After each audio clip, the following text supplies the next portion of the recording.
சரி நான் ஒன்று சொல்றேன். நிறைய பேர் ஜாய் கிறிஸ்டல் தான் பாவம்ன்றீங்களே. அவங்களுக்கு பிறந்த முதல் புருஷனுடைய குழந்தை தாங்க உண்மையான பாவம். புருஷன் இல்லாம ஜீவனாம்சம் வாங்குறீங்க.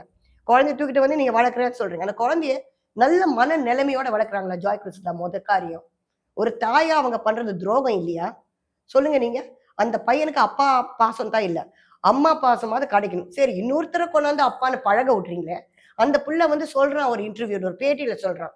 நான் அவங்க அப்பான்னு தான் கூப்பிடுவேன். ரங்கராஜ் அப்பா ரொம்ப பெரியமா இருப்பாங்க.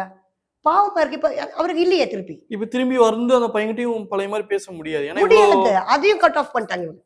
இவங்களுடைய இதனால செல்ஃபிஷ்னஸ்னால அந்த பிள்ளைக்கு அந்த ஒரு அட்டாச்மெண்ட்டே கட் பண்ணி விட்டாங்க. மட்டும் இல்ல அவர் மூலமா ஒரு குழந்தைய இவங்க பெக்குறாங்க. அப்படியே அவர் விட்டுட்டு வந்து இவங்களை கல்யாணம் பண்ணா கூட இந்த முதல் புருஷனுக்கு பிறந்த குழந்தைய அவர் வந்து மதிப்பாரா? நோ. அவருக்குன்னு ஒரு குழந்தை வந்ததுக்கு அதுதானே.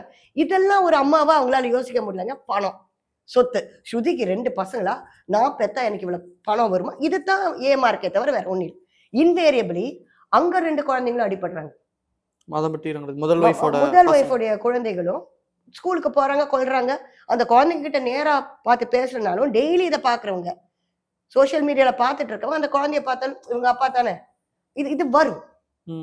இது வளர்ற ஜெனரேஷனை பாதிக்கக்கூடிய விஷயத்த ஜாய் கிறிஸ்டல் செஞ்சிருக்கும் போது நான் ஏங்க அவங்களுக்கு பாவம் பார்க்கணும்? ஏன்னா இவங்களுக்கு வந்து ஈகோ இருக்கலாம், கிளாஷ் இருக்கலாம், என்ன வேணா இருக்கலாம்.